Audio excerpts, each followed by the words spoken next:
વિદ્યાર્થી મિત્રો, આ બધા મિત્રોનું સ્વાગત છે આપણી ચેનલ બેસ્ટ ઇન એજ્યુકેશનની અંદર.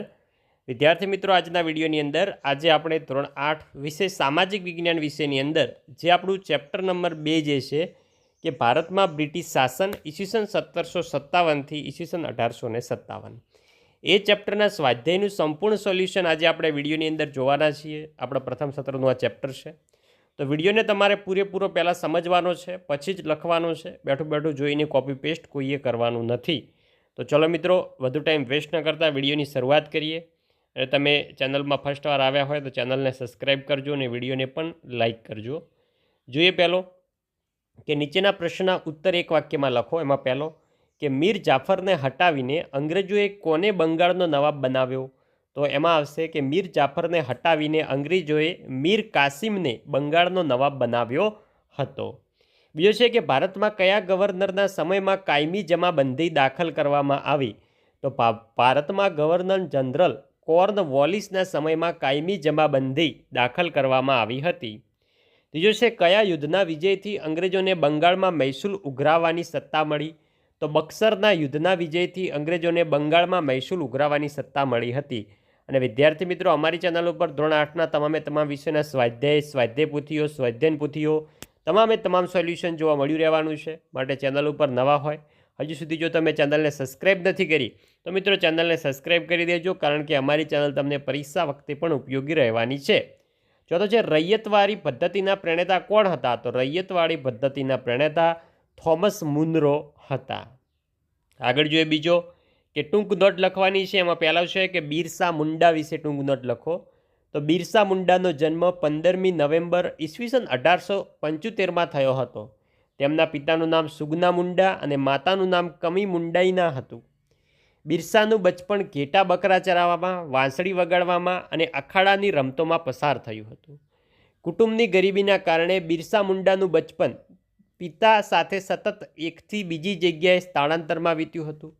જોકે બિરસાએ સ્થાનિક મિશનરી શાળાઓમાં શિક્ષણ મેળવ્યું હતું. તેણે બચપણમાં મુંડા લોકો અને દીકુઓ એટલે કે બહારથી આવેલા લોકો જે હતા વચ્ચેના સંગ્રામની વાતો સાંભળી હતી. તેણે જનોઈ ધારણ કરી હતી તેમજ વૈષ્ણવ ધર્મ પ્રચારક સાથે પણ કામ કર્યું હતું. યુવાન વયે તેઓ જનજાતિ સમાજમાં ઉત્કૃષ્ટના કાર્યોમાં લાગી ગયા હતા. અંગ્રેજ સત્તાના હિમાયતી સાહુકાર, જાગીરદાર, જમીનદાર દ્વારા આદિવાસીઓનું શોષણ ચરમસીમા પર પહોંચી ગયું હતું. જે વાતની ઊંડી અસર બિરસા પર થઈ હતી, જેના વિરોધમાં ઈસવીસન 1895માં વ્યાપક આંદોલન ઉલગુલનનું નેતૃત્વ બિરસા મુંડાએ લીધું હતું. દક્ષિણ બિહારમાં છોટા નાગપુર વિસ્તારમાં લગભગ 400 ચોરસ માઇલના વિસ્તારમાં આ ચળવળનો પ્રભાવ હતો. મુંડાઓનો એવો દાવો હતો કે છોટા નાગપુર તેમનું છે, કંપની તેમના પરંપરાગત હકોનું ધોવાણ કરે છે અને ફરજિયાત વેઠ કરાવે છે. અંગ્રેજોએ રાજ વહીવટને અડચણરૂપ આ ચળવળમાં ધૃણાનું પ્રમાણ ઓછું અને વિકાસ ન બનવાના ખોટા આરોપો મૂકી બિરસા મુંડાની ધરપકડ પ્રમાણ વિશેષ હતું. ઈસવીસન 1895માં કરવામાં આવી. બિરસા મુંડાની ધરપકડ ઈસવીસન 1895માં કરવામાં આવી. 2 વર્ષ બાદ ઈસવીસન 1897માં બિરસા મુંડા જેલમાંથી મુક્ત થયા. તે ફરીથી જનજાગૃતિ ચળવળમાં લાગી ગયા. એમણે દીકુ અને યુરોપીયોના સામે સફેદ ઝંડાવાળું બિરસા રાજ અને ચળવળ મજબૂત બનાવી. ઈસવીસન 1900માં બિરસા મુંડાનું અવસાન થયું હતું. બિરસા મુંડાની ચળવળ મંદ પડી અને અંગ્રેજો માટે સામ્રાજ્ય વિસ્તારમાં મોકળું મેદાન મળી ગયું. બીજો છે રૈયતવાડી પદ્ધતિ. જોઈ શકો છો રૈયતવાડી પદ્ધતિ શું છે એનો મિત્રો સંપૂર્ણ અહીંયા નોંધ લખેલી છે, જે તમારે વિડીયો સ્ટોપ કરીને સંપૂર્ણ પ્રશ્નના જવાબો લખવાના છે. તેમાં મિત્રો 3 માહિતી આવે. પહેલામાં આવશે જમીનનું વધારે પડતું મહેસૂલ. બીજો સરકાર ઈચ્છે ત્યારે જમીન મહેસૂલમાં વધારો કરવાનો હક ધરાવતી હતી. ત્રીજો છે કોઈપણ સ્થિતિમાં અનાજ ન પાકે કે નાશ પામે તો પણ જમીન મહેસૂલ તો આપવું જ પડતું હતું. ત્રીજો છે મહાલવાડી પદ્ધતિ. મહાલવાડી પદ્ધતિ વિશે આપણે સંપૂર્ણ નોંધ લખવાની છે. તો જોઈ શકો છો અહીંયા મિત્રો વિડીયોની અંદર તમને સંપૂર્ણ માહિતી આપેલી જ છે, જે તમે વિડીયો સ્ટોપ કરીને મિત્રો સંપૂર્ણ પ્રશ્નના જવાબો જે છે એ લખી શકો છો. અહીંયા પ્રશ્ન 2નો બ છે કે નીચેના પ્રશ્નના ઉત્તર લખો. પહેલો છે કે કાયમી જમાબંધી પદ્ધતિમાં ખેડૂતોનું શોષણ કેવી રીતે થતું હતું એ વર્ણવાનું છે. તો આ પદ્ધતિમાં ખેડૂતોનું શોષણ થતું હતું કારણ કે તેને નિશ્ચિત કરેલું મહેસૂલ જમીનદારોને આપવું પડતું. જમીનદાર તેના ઉપર જુલમ કરીને પણ મહેસૂલ વસૂલ કરતો. જમીનદારે દર વર્ષે નિશ્ચિત કરાર મુજબની રકમ સરકારમાં જમા કરાવવી પડતી. તેમ છતાં કાયમી જમાબંધી જમીનદારોની તરફદારી કરતી હતી. જો કે શરૂઆતમાં જમીનદારોએ થોડું સહન કરીને નક્કી કર્યા મુજબનું મહેસૂલ આપવું પડ્યું. જે મહેસૂલ ના ભરી શક્યા તેમની જમીન જપ્ત થઈ, પણ પાછળથી જમીનદારો જમીન ખરીદવા લાગ્યા. સરકારને ખેડૂતના વિકાસમાં રસ ન હતો. પરિણામે બંગાળમાં ખેડૂતોના ઘણા વિદ્રોહ થયા અને અન્ન ભંડાર તરીકે ઓળખાતા બંગાળ કંગાળ બન્યું.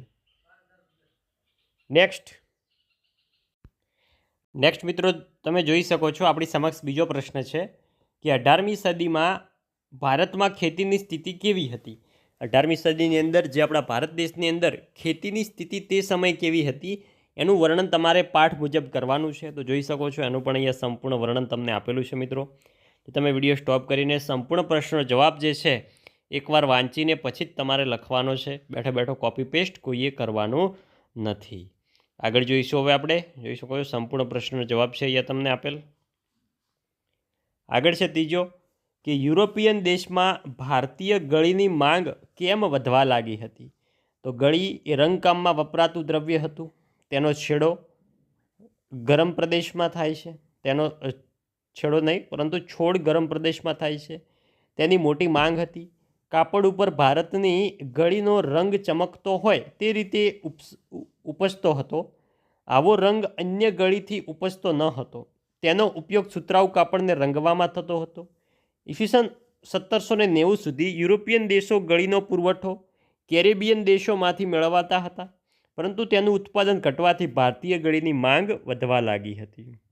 નેક્સ્ટ ચોથો છે કે અંગ્રેજ શાસનમાં જનજાતિઓની પ્રવૃત્તિઓ વિશે આપણે જણાવવાનું છે. તો કેટલાક જનજાતિ સમૂહો ખોરાક એકઠો કરી જીવન જીવતા હતા.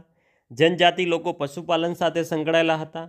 ઋતુ અનુસાર તેઓ ઘેટા બકરા કે ગાય ભેંસનું ધણ લઈ સ્થળાંતર કરતા ઓડિશાના જંગલમાં રહેતા.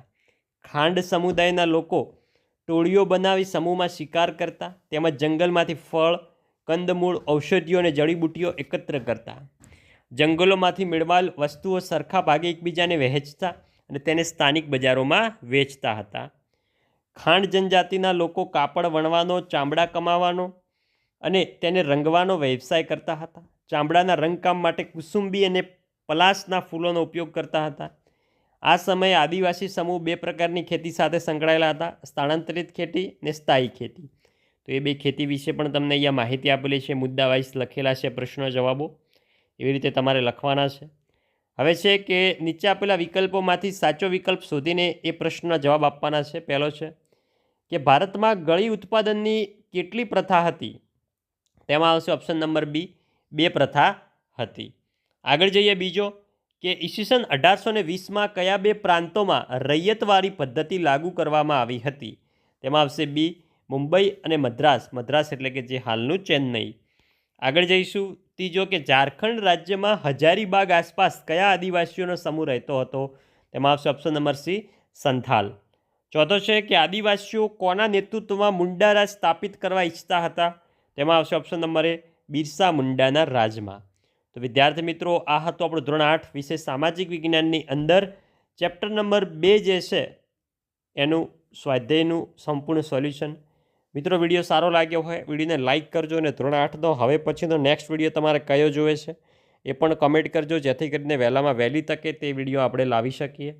મળીશું આવનાર નેક્સ્ટ ઉપયોગી વિડીયો સાથે. ત્યાં સુધી આવજો. જય હિન્દ, જય ભારત.